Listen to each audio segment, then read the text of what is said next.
This channel does not promote any violent, harmful, or illegal activities. All content provided by this channel is meant for an education purpose only. নমস্কার, দেখছেন TV 9 Bangla. আপনাদের সঙ্গে রয়েছি আমি তন্নিষ্ঠা। শুরু করছি বাছাই নয়, আর শুরুতেই একটা খবর দিয়ে আপনাদেরকে। রাজ্যে ফের করোনায় মৃত্যু। বেলেঘাটা আইডি হাসপাতালে মৃত্যু হলো এক বৃদ্ধার।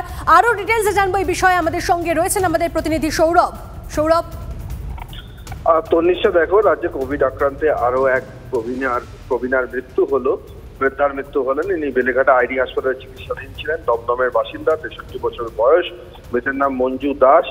বেলেঘাটা আইডি হাসপাতাল সূত্রে খবর যে তার কোভিড হয়েছিল, একটানা জ্বর ছিল এবং পরিবারের তরফে 8ই জানুয়ারি বেলেঘাটা আইডি হাসপাতালে ভর্তি করা হয়। 14 তারিখ তার মৃত্যু হয়। তন্নিষ্ঠা, বেশ, ধন্যবাদ সৌরভ। এদিকে উচ্চ মাধ্যমিক পরীক্ষার সময় বদল। দুপুর 12টার পরিবর্তে পরীক্ষা শুরু সকাল 9:45-এ। পরীক্ষা শেষ হবে দুপুর 1টায়। মাধ্যমিক পরীক্ষার সময়েও পরিবর্তন, 2 ঘন্টা এগোলো মাধ্যমিক পরীক্ষার সময়।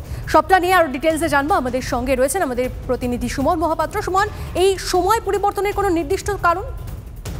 দেখো, যেটা বলা হচ্ছে সংসদ এবং পর্ষদের তরফ থেকে যে পড়ুয়াদের সুবিধার্থে মাধ্যমিক এবং উচ্চ মাধ্যমিক পরীক্ষা দুপুর 1টার মধ্যে শেষ করতে হবে।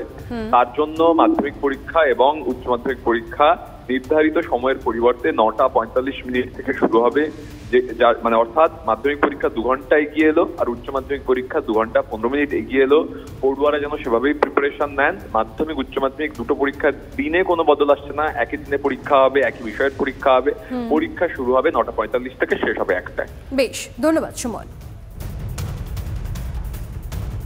আরো একটা খবর আপনাদেরকে জানিয়ে রাখি। 100 দিনের কাজে দুর্নীতির তদন্তে 3 সদস্যের কমিটি হাইকোর্টের। কমিটিতে কেন্দ্র, রাজ্য ও সিএজি এর প্রতিনিধি। ভুয়ো জব কার্ড নিয়ে তদন্ত করে রিপোর্ট দেবে এই কমিটি। এই মন্তব্য আদালতের। 327টি বাংলায় লেখা পোস্ট কার্ড পেয়েছি, জানান প্রধান বিচারপতি।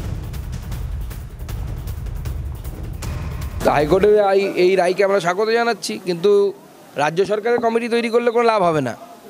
বাইরে নিরপেক্ষ লোক দরকার। একটি জেলায় 3 লক্ষ 4 লক্ষ করে, এই জেলাতেও সম্ভবত 3 লক্ষ জব কার্ড বাতিল হয়েছে।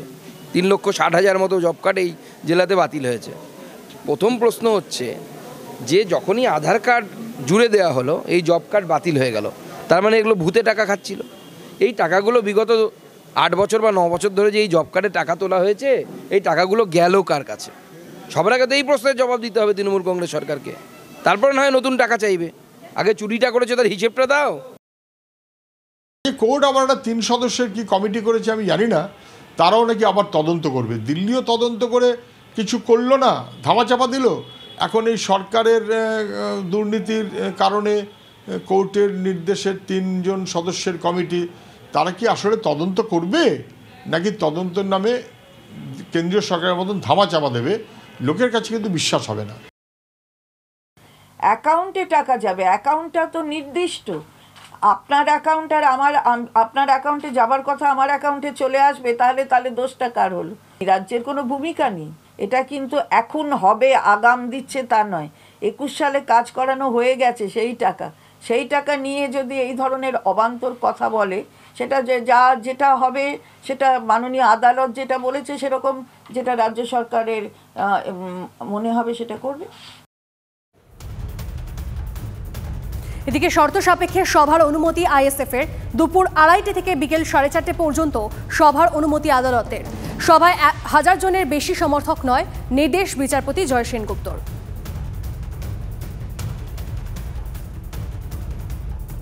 শাসক দল তারাই শুধুমাত্র একটি জায়গায় মিটিং করবে, অন্য কোনো রাজনৈতিক দল সেখানে মিটিং করতে পারবে না, এই ধরনের স্টাবার্ননেস থাকা উচিত নয়। কিন্তু গণতন্ত্রে এই ধরনের মানসিকতা থাকাও কোনো সরকারের বা কোনো শাসক দলের থাকা উচিত নয়। এটা স্বৈরাচারিতার লক্ষণ।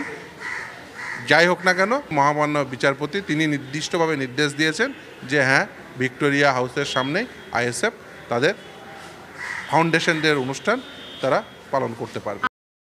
আমাদের পশ্চিমবঙ্গে 2 রকমের নিয়ম, একটা টিএমসি সিপিএম কংগ্রেসের জন্য নিয়ম, আর একটা আমাদের মতো বিজেপি পার্টি বা অন্য যে পার্টিগুলো রয়েছে তাদের জন্য নিয়ম। তো এটাই খুব ন্যাচারাল।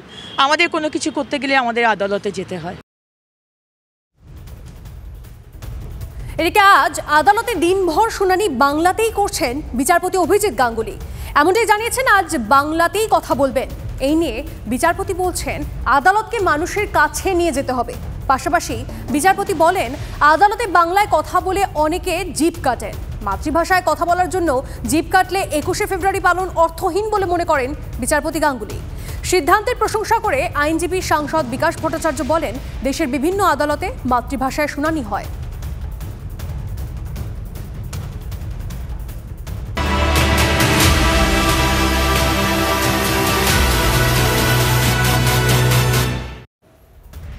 এদিকে শর্ত সাপেক্ষে তৃণমূলের সংহতি যাত্রার অনুমতি দিল কলকাতা হাইকোর্ট।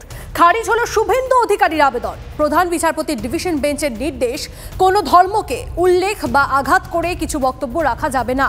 পাশাপাশি আদালত বুঝিয়ে দিয়েছে অঘটন ঘটলে ওই দলের উপর দায় বর্তাবে। প্রধান বিচারপতি জানান এ ধরনের মিছিলে ট্রাফিকের সমস্যা হবে অ্যাম্বুলেন্সের। তাই রাজ্য সরকার ও যে দল মিছিল করবে তাদের দায়িত্ব এ ধরনের বিষয়ে তৎপর হওয়া। আদালত আরও জানায় প্রতি ব্লকে যদি এই মিছিল হয় সেখানকার মানুষের সমস্যা হবে। ওই দিন আরও 35টি মিছিলের আবেদন জমা পড়েছে, সেগুলি অনুমতি পেলে সমস্যা আরও বাড়বে। সমস্যা হবে আইন শৃঙ্খলার। তবে কেন্দ্রীয় বাহিনীর তত্ত্বাবধানে র্যালির আর্জি খারিজ করে দেয় ডিভিশন বেঞ্চ।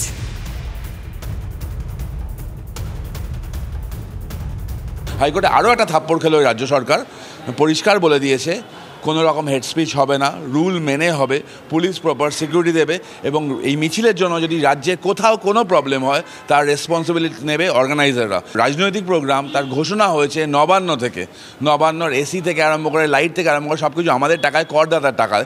এটা ন্যাক্কারজনক ঘটনা। তবে হাইকোর্টের রায়কে আমরা স্বাগত জানাই। আশা করি রাজ্য সরকার হাইকোর্টের রায়টা মেনে চলবে।